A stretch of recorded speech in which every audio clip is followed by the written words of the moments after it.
अस्सलाम वालेकुम नाज़रीन, आज का सच के साथ मैं हूं नदीम हुसैन। महंगाई की सूरत हाल ऐसी हो गई है कि इससे आम आदमी जो है वो शदीद मुतासर हुआ है और उसकी कमर जो है टूट कर रह गई है। बल्कि मामला जो है वो सिर्फ आम आदमी तक नहीं रह गया, बल्कि ये ऊपर की सतह तक भी इसके झटके जो हैं वो महसूस किए जा रहे हैं। ज़ाहिर है सबसे ज़्यादा असरात जो है वो तनख्वाहदार तबके पर होते हैं, क्योंकि ना तो तनख्वाह बढ़ती है और ना ही कोई ऐसी सहूलत मुयस्सर होती है जिसके तहत वो इस बढ़ती हुई महंगाई जो है इसका मुकाबला कर सकें।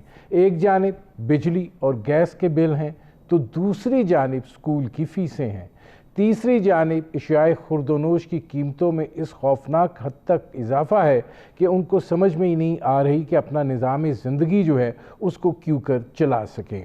ज़ाहिर है महंगाई के असरात जो हैं वो दो चीज़ों से वाबस्ता होते हैं, एक सप्लाई और डिमांड का इशू और दूसरा ये कि मसनूई किल्लत पैदा कर दी जाए और उसके नतीजे में फिर मुनाफाखोरी जो है वो की जा सके। इस वक्त जो सूरत हाल दिखाई देती है उसमें नज़र ये आता है कि इसके अंदर दीगर अवामिल जो हैं वो दरपेश हैं। गवर्नेंस का मामला भी है। अब ये बात कही जा रही है कि टाइगर फोर्स जो है वो इस बात का जायज़ा लेगी कि कहाँ कहाँ पर महंगाई है और फिर मुतलका इलाकों की जो इंतज़ामिया है वो उस पर रद्द अमल का इजहार करेगी। जो महंगाई है वो तो सारी जगह पर है, नज़र आ रही है। किसी मार्केट में आप चले जाएं, किसी दुकान पे आप चले जाएं, आपको उसके लिए किसी रज़ाकार फ़ोर्स की ज़रूरत नहीं है। आपको इंतज़ामी सलाहियत की ज़रूरत है, आपको अच्छी गवर्नेंस की ज़रूरत है, आपको मामलात जो हैं उनको इस्तवार करने की ज़रूरत है। ये नालायकी है, ये नाअहली है, जिसकी बुनियाद के ऊपर ये सूरत हाल इस कदर हद तक गंभीर हो गई है कि लोग अब इसमें कोई मुबालगा आराई नहीं है कि झोलियाँ उठा उठा के बद्दुआएं दे रहे हैं। इस सूरत हाल का ओनस जो है वो ज़ाहिर है सूबाई हुकूमतों के ऊपर ज़्यादा होता है, बुनियादी तौर के ऊपर ये उनकी ज़िम्मेदारी है। वफाकी सतह के ऊपर इमरान खान साहब का ये अलमिया है कि वो जिस चीज़ का नोटिस लेते हैं उस चीज़ की कीमत जो है उसमें कई गुना इजाफ़ा हो जाता है। उन्होंने गंदम का नोटिस लिया, उसका बहरान पैदा हो गया। उन्होंने आटे का नोटिस लिया, उसकी किल्लत और महंगाई का सामना है। चीनी का नोटिस लिया तो उसकी कीमत कहाँ से कहाँ पर जा पहुँची है और अब महंगाई का नोटिस लिए जाने की बात है। महंगाई के ऊपर माजी में कितने नोटिसेस लिए गए हैं। इंतज़ामी ढांचों को इतना मजबूत, तवाना और मरबूत रखा जाता था कि वो बुनियादी तौर पर डिलीवर कर सकें और उसके नतीजे में महंगाई की शरह जो है उसको कम रखा जा सके। कोरोना के अपने असरात हैं, होंगे, आएंगे भी, लेकिन देखने की बात यह है कि जो हुकूमती ज़िम्मेदारियां हैं, चाहे वो वफाकी सतह के ऊपर हों, जब सूबाई सतह के ऊपर हों, कि महंगाई को कंट्रोल किया जा सके, वो सही तरीके से अदा हुई हैं या नहीं हुई हैं, बुनियादी तौर पर ये एक बड़ा सवाल है। आपका अपने मेहमानों से तारुफ़ करवाते हैं। हमारे साथ मौजूद हैं डॉक्टर सलमान शाह साहब, मुमताज़ माहिर इक़्तिसादियात हैं और मुशीर ख़ज़ाना हैं पंजाब के। हमारे साथ मौजूद है अनीस मजीद साहब, ज़ाहिर है होल सेल से वाबस्ता हैं, पैट्रन चीफ उनके हैं और सूरत हाल को जो है वो बहुत बेहतर अंदाज में समझते भी हैं और जानते भी हैं। शाह साहब ये फरमाइएगा, मतलब बुनियादी आपको क्या बुनियादी वजह दिखाई देती है? देखें अब महंगाई जो है ना अब महसूस नहीं हो रही है, बल्कि अब ये अज़ियतनाक हो गई है। तो ऐसी सूरत वजह क्या है, क्यों ये इस तरीके से है और ये कंट्रोल में नहीं कोई चीज़ आ रही है? देखें नदीम, आपको पता है कि ये मुल्क जो है इस वक्त एक इकोनॉमिक क्राइसिस में से गुजरा है, साथ इसके एक वबा भी फैली है, कोरोना का भी इसमें चला है, और तीसरी चीज़ ये है अब जो इन्फ्लेशन की जो आप बात कर रहे हैं ये भी एक क्राइसिस फॉर्म में है। लेकिन अगर आप इन सारी चीज़ों को देखते हैं तो इनको हमें बड़ी क्लिनिकली एनालाइज करना पड़ेगा। अगर महंगाई की बात करते हैं तो सबसे ज़्यादा जो इस वक्त महंगाई का जोर है वो फूड इन्फ्लेशन पे है, और हमें पता है कि इन्फ्लेशन जो होती है इसके अगर इकोनॉमिक्स के पॉइंट ऑफ व्यू से देखें, एक चीज़ होती है कोर इन्फ्लेशन जो मॉनेटरी पॉलिसी वगैरह से कंट्रोल होती है। फिर एनर्जी इन्फ्लेशन है, वो डिपेंड करता है कि हमारे बैरून मुल्क एनर्जी की क्या कीमत है और हमारे डॉलर रुपये की क्या कीमत है और उस पर कितने टैक्सेस वगैरह लगते हैं। तो एक वो एनर्जी इन्फ्लेशन आती है। तीसरी ये जो फूड इन्फ्लेशन है, ये एक ऐसी चीज़ है जो कि सप्लाई चेन पे डिपेंड करती है। और फूड में भी दो किस्म की हैं आइटम्स। एक जैसे हम पेरिशेबल आइटम्स कहते हैं, यानी कि उनकी शेल्फ लाइफ बड़ी थोड़ी होती है और फार्मर से कंज्यूमर तक वो बड़ी जल्दी पहुंचता है और उसका भी निज़ाम बीच में अगर कोल्ड चेन वगैरह हो, स्टोरेज की जगह हो, ट्रांसपोर्ट अच्छी हो तो वो ज़रा आसानी से पहुंच जाता है। और दूसरा है जिसको हम नॉन पेरिशेबल आइटम्स कहते हैं, जो कि होल्ड करने पड़ती हैं, और उसका सबसे बड़ा दो हैं, शुगर और वीट के। ये ऐसे हैं जिनको आपको जब हार्वेस्ट करते हैं तमाम को आपको नहीं शाह साहब, गुजारिश ये है, शाह साहब गुजारिश ये है, ये सारी चीज़ें सामने हैं। मतलब आपके पास गंदुम भी है, आपके पास चीनी भी है, आपके पास सब्जियां, आप एक ज़राई मुल्क हैं, फिर ये क़यामत क्यों है? असल चीज़ ये है। ये मैं आपको इसी की तरफ आ रहा था कि जो चीज़ तो पेरिशेबल कमोडिटीज़ हैं उसमें हम देखते हैं कि किसान को बहुत कम कीमत मिलती है और शहर में जो कंज्यूमर है उसको बहुत ज़्यादा कीमत देनी पड़ती है। और दरमियान में जिसको हम मिडल मैन एक किस्म का कह सकते हैं जेनरिक सेंस में, आड़ती से लेके मार्केट्स, जो सब्जी मंडियां हैं, जो निज़ाम है कंज्यूमर तक, रिटेल पे जब बिकता है तो उसमें बहुत ज़्यादा इनएफिशिएंसीज भी हैं और उसके ऊपर कब्जा भी है ओवर द इयर्स जो बन गया है मिडल मैन का। इसके साथ साथ अगर आप आटे को देखते हैं, उसमें बहुत पॉलिटिकल इसमें लोग हैं जो इन्वेस्ट करते हैं और बड़े पावरफुल लोग हैं। इसी तरह चीनी में अगर देखें तो मैन्युफैक्चरिंग से लेके गन्ने तक की जो सप्लाई है उस पर भी बड़ी पावरफुल लोग हैं जो इसको हैंडल करते हैं। और हमारे बहुत से जो असेंबली में भी लोग बैठे होते हैं उनके भी शुगर इंटरेस्ट भी हैं और वीट इंटरेस्ट भी हैं और दूसरे इंटरेस्ट भी हैं। तो ये एक पॉलिटिकल इकोनॉमी का हिस्सा बने हुए हैं और इनकी रिफॉर्म करना अभी तक तो किसी हुकूमत ने नहीं की। 50 साल हो गए हैं। आप देख रहे हैं कि जब ग्रीन रेवोल्यूशन आई थी उस वक़्त भी एक बहुत शॉर्टेज हुई थी और उसके बाद बड़ा काम हुआ था, लेकिन पिछले 50 साल से ना तो हमने मार्केट्स को रिफॉर्म किया है, ना हमने फार्मर को रसाई दी है मार्केट्स तक कि वो आसानी से अपनी प्रोड्यूस लेके वहाँ पहुँचे, ना हमने फार्मर को फाइनेंसिंग दी है। और उसका नतीजा ये है कि वो आड़तियों पे डिपेंडेंट है।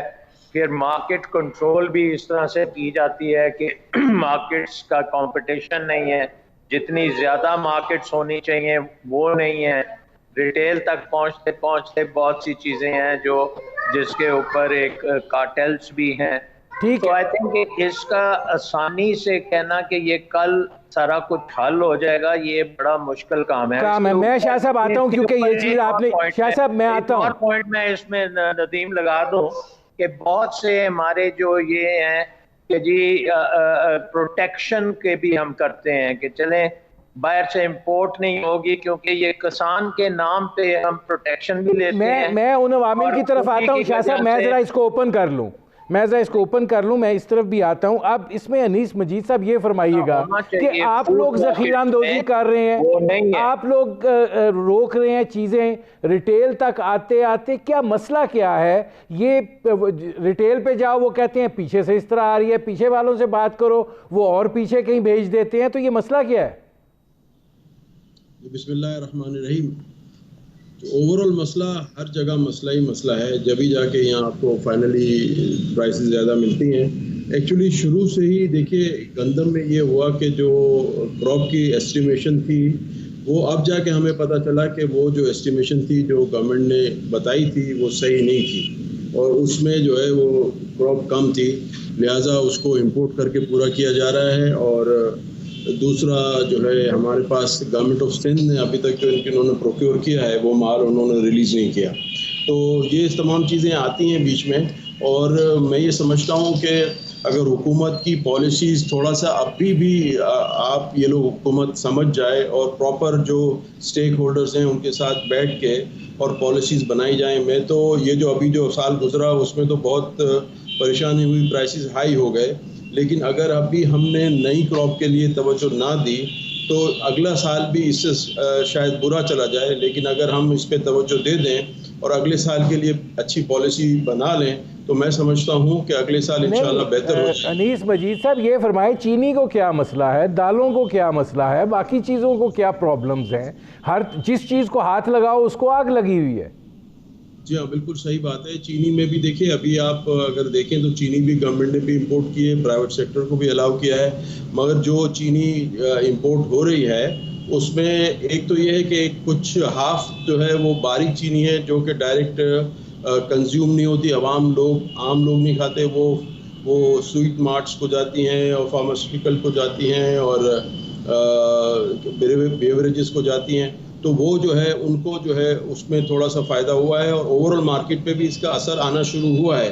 अब ये ज़्यादा आ जाएगा तो मार्केट में अच्छा असर पड़ेगा, मगर ये है कि आपका इंपोर्ट का जो फॉरेन एक्सचेंज है वो जा रहा है। अभी भी आपके पास जो शुगर मिल्स के पास शुगर अवेलेबल है और अभी सिर्फ 1 या 1.5 महीना रह गया है और उतना ही हमें गुजारा करना है, और इसमें अगर इसी रेटों में जो माल आया है उसमें भी गुजारा हो जाता है तो बहुत अच्छा है। लेकिन अगले साल की जो क्रॉप है जो वो आ रही है उसको शुरू मिलिंग करना है, उसके लिए आप अगर अभी बात नहीं करेंगे तो टाइम चला जाएगा।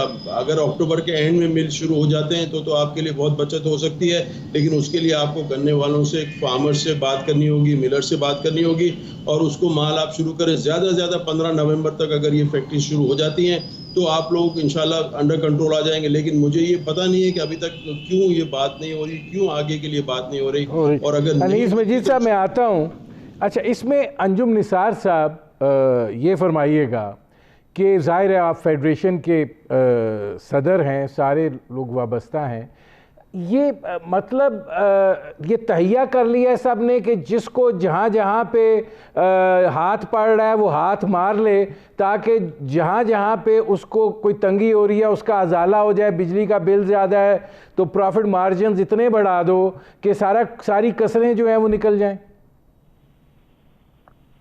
यकीनन जी, इन्फ्लेशन डेफिनेटली ज़्यादा है और मेरे ख्याल में गवर्नमेंट को मेनली इस वक्त जो है गंदम को ही अगर ले लिया जाए तो उसकी प्राइस बहुत बढ़ चुकी है और इस वक्त इंटरनेशनल मार्केट में भी गो बढ़ी हुई है।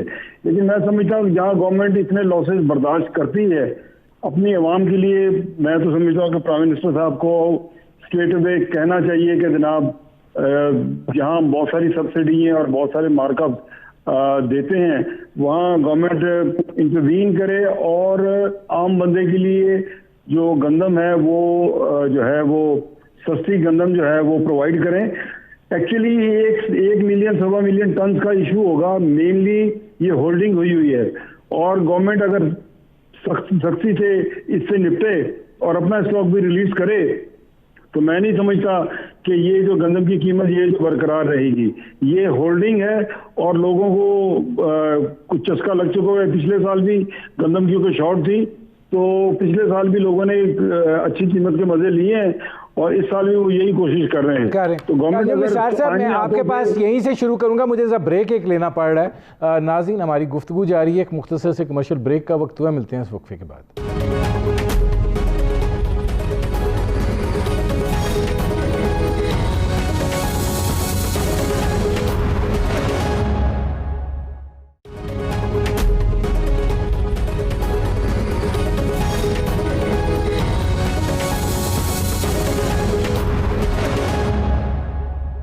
Welcome back.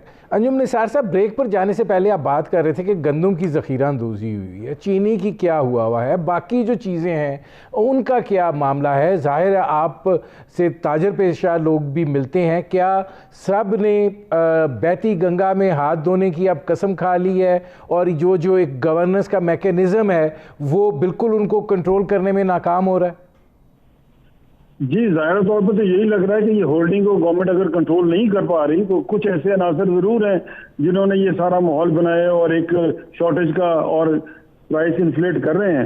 अगर गवर्नमेंट इसको आईनी हाथों से कंट्रोल करना चाहे तो मैं नहीं समझता कोई ऐसी वजह है कि 200-300 बंदे अगर ये इस काम में, इस धंधे में इन्वॉल्व हैं और पूरी कौम को, मेरा मतलब है उनको, उनके लिए एक मुश्किल और अजाब का बाइस बने हुए हैं, तो इसमें इंटरवीन करना चाहिए और हर सूरत से करना चाहिए। बुनियादी तौर पर देखिए, हमें बहुत सारी चीज़ें, बहुत सारे फैक्टर्स जो हैं, हमारा एक ज़रूरी मुल्क है, उसके बावजूद 50 लाख बंदा हर साल, आपकी पॉपुलेशन 50 लाख के करीब बढ़ती है, खाने वाले बढ़ रहे हैं।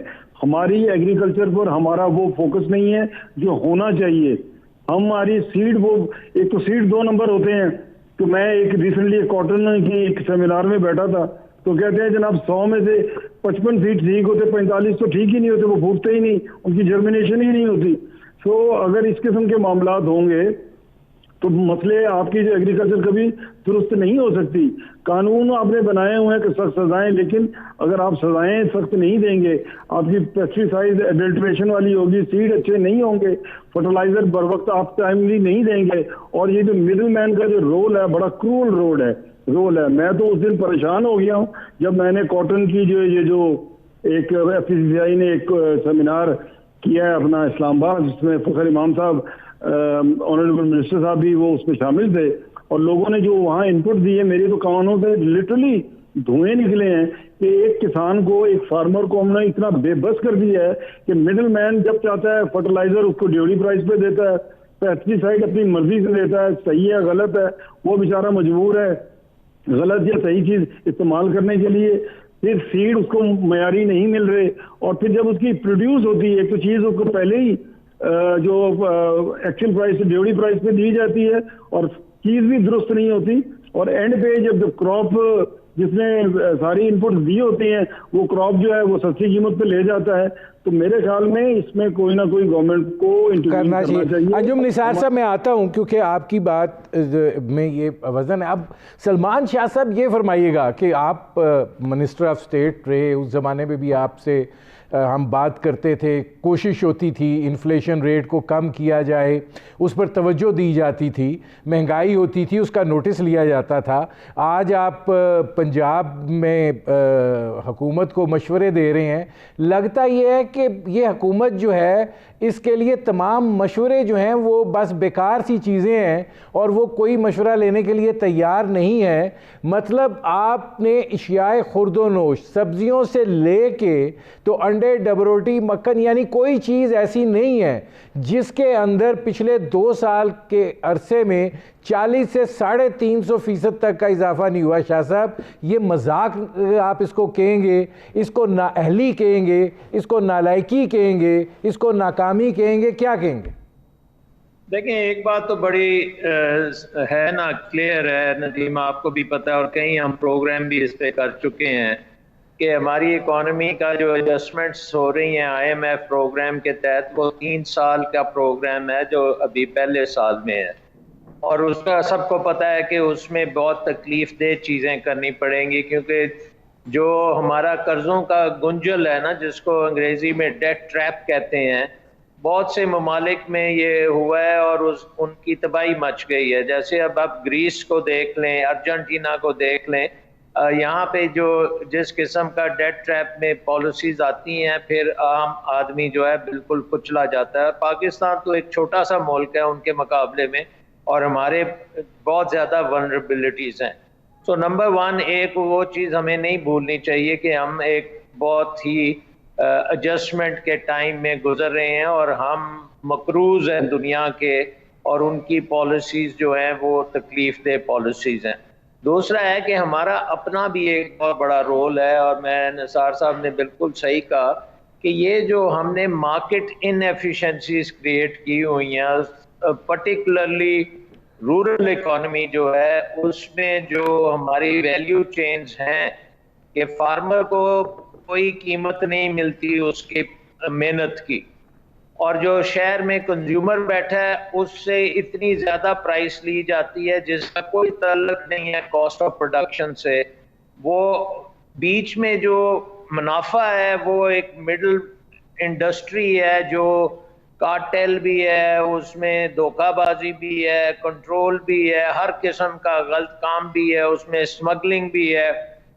तीसरी बात यह है कि जब से आपका डॉलर जो है वो मार्केट, इंटरनेशनल मार्केट से लिंक हो गया, पाकिस्तान का रुपी एक्सचेंज रेट मार्केट से है, तो फिर आपके मुल्क के अंदर जो मार्केट्स हैं उनको भी आपको इंटरनेशनल मार्केट के साथ टाई इन करना पड़ेगा। अगर गंदम की शाह साहब ये फरमाए, नहीं शाह साहब इससे बड़ा मजाक क्या होगा? नहीं शाह साहब एक सेकंड, आप ये बात कह रहे हैं कि मार्केट भी इंटरनेशनल से मुंसलिक कर दो, आप ये कह रहे हैं डॉलर भी वो हो गया है, इससे बड़ा मजाक क्या होगा? फिर लोगों की तनख्वाहें डॉलर में करवा देना। बिल्कुल, आपको देखें, बात यह है कि अगर गंदम की कीमत इंटरनेशनल मार्केट में $250 $300 हो जाती है और पाकिस्तान में उसकी कीमत $150 है, तो सारे की सारा आपका यहाँ पे जो स्टॉक पड़ा है ना वो काबुल पहुंच जाएगा। सो आप ये काम उसी वक्त कर सकते हैं, या तो आप अपने बॉर्डर्स को सील कर दें कि आप कोई परिंदा भी बॉर्डर को क्रॉस नहीं करेगा। अगर आप ये काम नहीं कर सकते तो फार्मर जो है, किसान को आपको फिर इंटरनेशनल प्राइस देनी पड़ेगी ताकि वो फिर उस पैदावार को बढ़ाए, और ना सिर्फ वो पैदावार पाकिस्तान के लिए करे, वो पूरी दुनिया के लिए करे। अगर देखें हम 1400 रुपये पे आटा ले रहे हैं और इंपोर्ट अगर हम 2200 रुपये पे कर रहे हैं, तो फार्मर को तो हमने नुकसान में डाल दिया ना। अगर फार्मर सो बेसिकली आपने अपनी जो वैल्यू चेन्स हैं इनको कंपेटिटिव करना है, फार्मर को उसको देनी है। मैं शाह साहब आता हूँ जी, शाह साहब ये पॉइंट आ गया, मैं जरा आगे बढ़ता हूँ, मैं आता हूँ। और ये नदीम 50 साल से किसी हुकूमत ने नहीं किया, ठीक है शाह साहब, मेरा इस पे सवाल है, मैं वापस आपके पास आता हूँ वो सवाल लेके। अच्छा, इसमें अब ये फरमाइएगा अनीस मजीद साहब, आप सेंटर में बैठे हैं, तो ये इसका मतलब ये है कि आप लोग मार्केट की पल्स के हिसाब से स्टॉक मार्केट की तरह चीज़ें ले लेते हैं, फिर आपका जो दिल करता है आगे आपके लोग जो हैं वो फिर सप्लाई करते हैं और मुनाफा अपनी जगह पर कमा लेते हैं, आम आदमी जो है वो रूलर है। नहीं नदीम भाई, इसमें कई चीज़ें हैं जो अभी शाह साहब ने कही ना, बड़ी सही चीज़ें हैं। इसमें सबसे पहली बात तो हमें जो नज़र आती है ना वो बॉर्डर है, और बॉर्डर से माल बाहर जा रहा है तो आप जितना भी माल मंगा लें आपकी कंजम्पशन पूरी ही नहीं होगी और वो माल आपका जाएगा।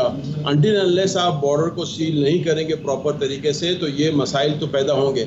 और दूसरी तमाम चीज़ें जो सलमान साहब ने कही हैं कि ये फार्मर्स को बड़े इंसेंटिव देने की ज़रूरत है, और वहाँ से ही शुरू बात होती है और वहाँ से ही हमें करनी चाहिए।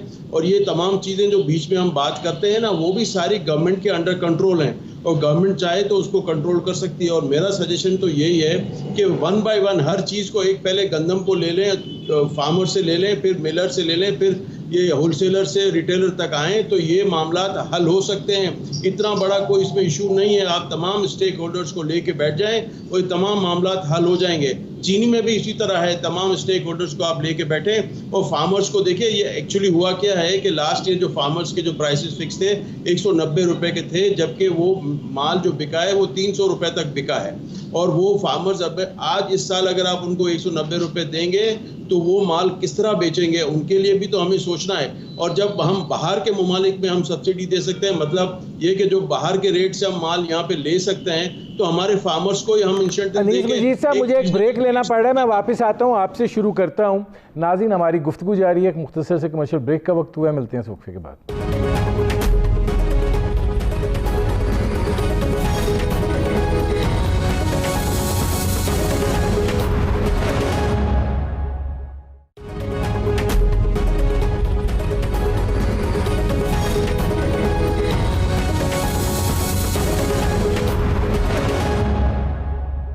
Welcome back. अच्छा अनीस मजीद साहब, ब्रेक पर जाने से पहले आप फार्मर्स की बात कर रहे थे, सारी चीज़ें अपनी जगह के ऊपर ठीक हैं, लेकिन अशियाए खुर्दोनोश जो आप मंगवाते हैं, दालें हैं, बाकी चीज़ें हैं, इन्फ्लेशन रेट कम होता था, कीमतें कम होती थी, लेकिन ये तो इन 2 सालों में तो लग ये रहा है कि आप लोगों को भी समझ आ गई है कि ये हुकूमत का कंट्रोलिंग मैकेनिज़्म इतना मजबूत नहीं है, लिहाजा जितना मुनाफा कमा सकते हो वो कमा लो, और एक चीज़ जो है वो अगर ऊपर गई है तो वो ऐसी गई है कि वो फिर वापस नीचे नहीं आई है।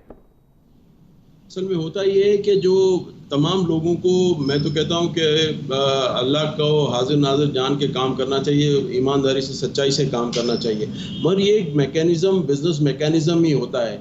वो अगर कभी कोई चीज़ की कीमत कम होती है तो वो कम ही बिकती है। मिसाल के तौर पे अगर दाल जो हमारे पास अभी चना है, दाल चना जो हमारे पास है वो अभी कम कीमत में है। अगर सिर्फ बिजनेसमैन ही ज़्यादा पैसे लेने के लिए होते या वो उन्हीं को मुनाफा कमाना होता तो वो आज 125-130 रुपए होलसेल में दाल ना बेच रहे होते, वो 200 की बेच रहे होते जो आप कह रहे हैं। ये ऐसा होता नहीं है, ये एक्चुअली मैकेनिज्म है, तमाम चीज़ों का मैकेनिज्म है। हर दाल के जो रेट है वो मुख्तलिफ हैं, ज़्यादा जो बाहर इंटरनेशनल मार्केट से रिलेटेड हैं, क्योंकि इंपोर्ट होती है, और इंपोर्ट आपको पता है कि पिछले 2 सालों में डॉलर ने आपको बढ़ते रहे और अभी तक उसका इम्पैक्ट पूरा नहीं आया। पूरे पिछले प्रोग्राम में भी मैंने बताया था कि देखिए इम्पैक्ट अभी तक नहीं आया पूरा, तो अब ये आस्ते आस्ते इम्पैक्ट आएगा।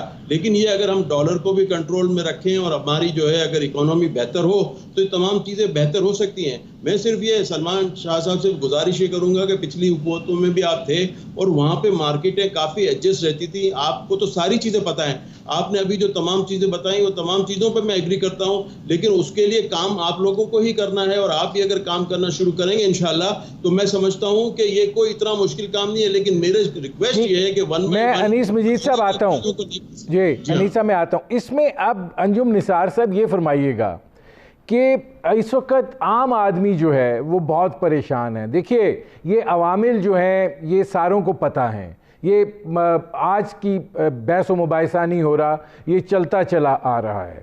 ज़िम्मेदारी जो होती है वो बुनियादी तौर पे हुकूमत की होती है कि उसने उन चीज़ों को देखना होता है, करना होता है। माजी में हम देखते रहे हैं कि इन्फ्लेशन अगर बढ़ी है तो उसको फिर नीचे लाने की कोशिश दिखाई देती रही है। आपका इस हुकूमत के साथ बड़ा इंटरेक्शन हो रहा है, आप क्या समझते हैं कि हुकूमत जो है उसको समझ नहीं आ रही है या क्या इशू क्या है? जी जहाँ तक देखें, ये जो जनरली मैंने सब भाइयों की गुफ्तगू सुनी है, शाह साहब की भी और अनीस मजीद साहब की भी। जनाब ये जो इस वक्त इशू है मेनली जो गंदम का है वो होल्डिंग का है, और ये अंजुम निसार साहब सिर्फ गंदम का इशू नहीं है, आप ये देखें सब्जियों की कीमतें कहाँ पर हैं। बात समझ चुका हूँ जी, बॉर्डर से भी लीकेज नहीं हो रही, ये इस वक्त प्योरली होल्डिंग का मामला है। थोड़ी सी शॉर्टेज है जिसकी वजह से ये सारा मामला गड़बड़ हो रहा है। इस टाइम जो मेन इशू है वो मैनेजमेंट का है। गवर्नमेंट को चाहिए कि कड़े हाथों से ये जो है ना होल्डिंग को खत्म करवाए, ये आपका इशू सॉल्व हो जाएगा। और गवर्नमेंट खुद मतलब आप 1 मिलियन टन अगर इंपोर्ट करनी पड़ती है सवाम की, ये ब्लैकमेल गवर्नमेंट की देखें, गवर्नमेंट ने रोकना है। ये जो ब्लैकमेलिंग करते हैं या होल्डिंग करते हैं इनकी कमर तोड़नी है।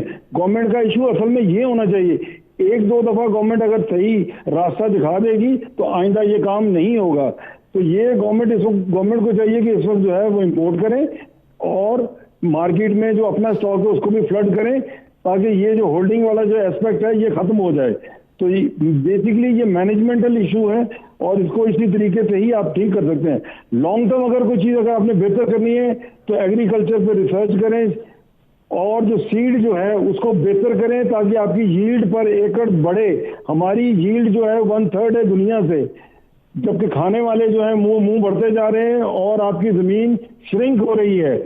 डेवलपमेंट और हाउसिंग सोसाइटीज और ये सब कुछ बना रहे हैं, तो आपकी जो है एग्रीकल्चर लैंड भी श्रिंक हो रही है। हमने जब तक इस पे सही काम नहीं करना, एग्रीकल्चर पर हाइब्रिड सीड या ऐसे सीड लाएं जिसकी आपकी पैदावार बेहतर हो, उस वक्त तक ये आपका मसला लॉन्ग टर्म बेसिस पे हल नहीं होगा।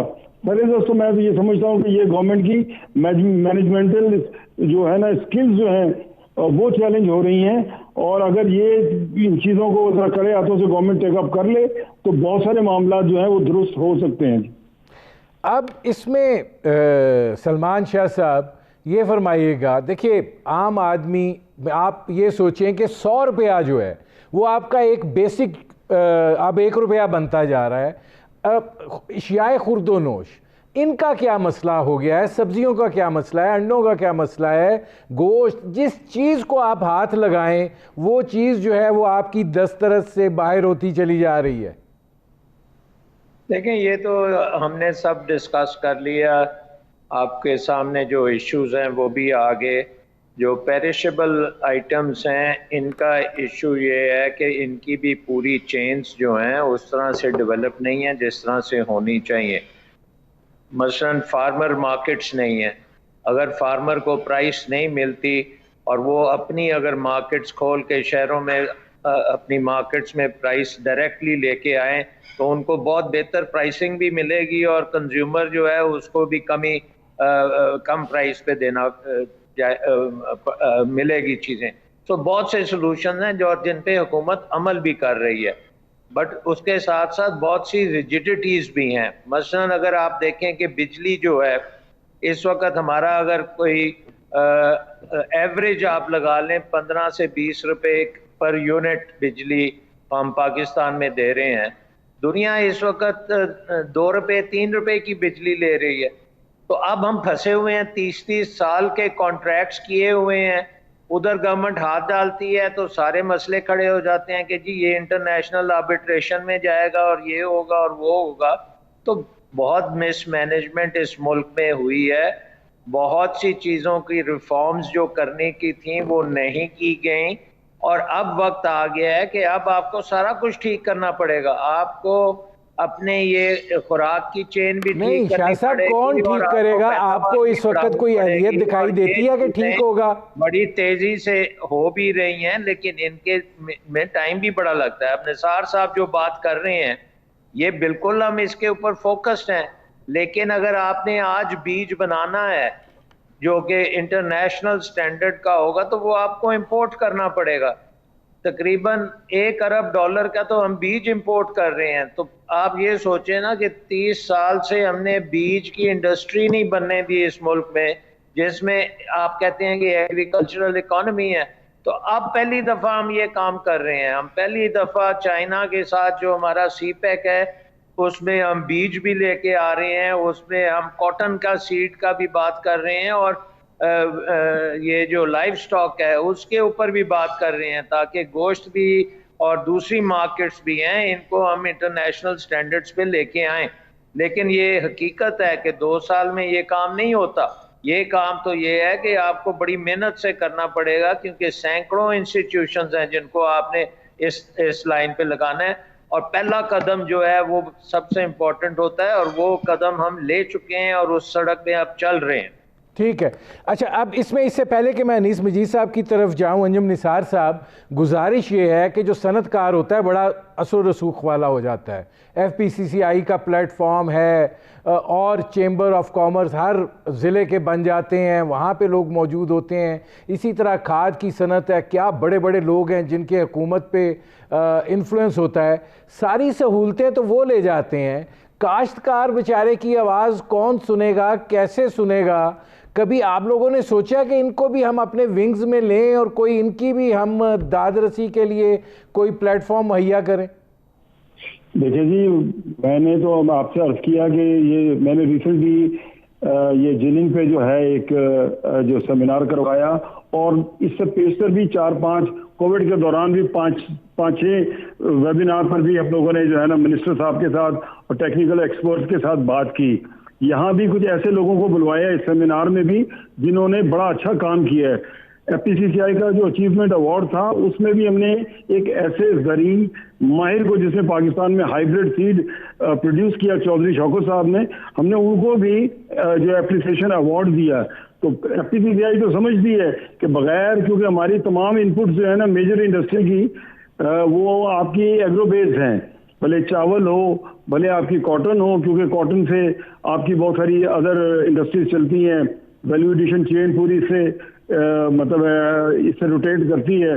आप जानते हैं कि कपड़ा बनता है, यान बनता है, कपड़ा बनता है, बेडशीट, गारमेंट्स वगैरह बनते हैं।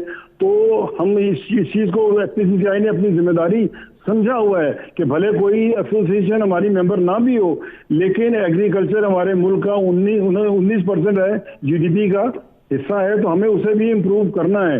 तो हमने तो ऑलरेडी बड़ी कोशिश की है। और मैं अनीस मजीद साहब, मेरे पास चूंकि वक्त महदूद रह गया, इसमें अंजुम निसार साहब वक्त महदूद रह गया। अनीस मजीद साहब आखिरी 1 मिनट है, आपको दे रहा हूँ। ये फरमा दीजिए, आप भी बहुत ताकतवर लोग हैं, आप कम से कम अपने लोगों से कहें कि ज़ख़ीरा अंदोज़ी इतनी ना करें कि लोग जो हैं वो अजियत और कर्ब का जो है वो शिकार हो जाएं। हुकूमत तो आपको कंट्रोल नहीं कर सकती, आप खुद ही अपने लोगों से कहें कि थोड़ा थोड़ा अपने गिरेबानों में झांक लें। देखिए, ये तो हमारा मुल्क जो है ना इस्लामी मुल्क है, और खुद ही हर कारोबारी को ये सोचना चाहिए कि ऊपर अल्लाह देख रहा है। अगर आप कोई ज़ख़ीरा अंदोज़ी कर रहे हैं या लोगों को परेशानी हो रही है, तो उसके लिए तो हम मुसलमान हैं, हमें पक्का यकीन है कि अगर हम कोई गड़बड़ करेंगे तो हमें उसका जवाब देना होगा। मगर यहाँ पे जो इश्यूज़ हैं वो बहुत ज़्यादा मुख्तलिफ इश्यूज़ हैं, और उसमें मैं नहीं समझता कि इतने बड़े मसाइल हैं कि जो हल ना हो सकें, और ये बिल्कुल हल हो सकते हैं। लेकिन आप उसको हल होने के लिए एक स्टेप तो लें। मैं कहता हूँ इतनी चीज़ें हमने डिस्कस की हैं, लेकिन मैं ये सिर्फ गुजारिश ये करूँगा कि 1 बाय 1 एक स्टेप, एक चीज़ को उठा के लिया जाए और उस पर डिस्कस किया जाए, तो इंशाल्लाह कोई इतना मसला नहीं हो और मामला जो है काफ़ी आसानी से हल हो सकते हैं। लेकिन हम फर्स्ट स्टेप लें और उसी तरह चलते रहें। जिस तरह अभी आपने गंदम भी इंपोर्ट की है, शुगर भी इंपोर्ट की है। शुगर जो इंपोर्ट हुई है और गंदम जो इंपोर्ट हुई है, उसको बेचना भी फौरी चाहिए आपको, क्योंकि हमारे पास टाइम भी कम है, और अगर फौरी बिकेगा तो आपके पास जो है रेट भी कम होंगे। यहाँ गवर्नमेंट ऑफ सिंध को भी चाहिए कि वो मिलर्स को अपना गंदम इशू करे, ताकि वहाँ प्राइसेस कम हो। इंपोर्टेड माल के भी प्राइसेस कम होंगे अगर मार्केट में माल गवर्नमेंट ऑफ सिंध इशू करेगी, और गवर्नमेंट ऑफ पाकिस्तान के पास भी जो माल आ रहा है उसको फ़ौरन रिलीज़ किया जाए, ताकि ऑन द स्पॉट आपके प्राइसेस अभी तो कम हो जाए ना। आप किसी को होल्डर को किसी तरह कम कराना होगा तो आपको सामने माल मार्केट में फेंकना होगा, तो सारे होल्डर्स के माल भी ऑटोमेटिक निकल आएंगे और आपकी मार्केट में प्राइसेस कम हो जाएंगी। मेरे प्रोग्राम का वक्त ख़त्म हो रहा है। बहुत शुक्रिया डॉक्टर सलमान शाह साहब, बहुत शुक्रिया अंजुम निसार साहब, बहुत शुक्रिया अनीस मजीद साहब। नाज़रीन, आपने हमारे पैनल के शुरका की गुफ्तगू सुनी। अब तक के लिए इतना ही, इजाज़त दीजिए। अल्लाह हाफ़िज़।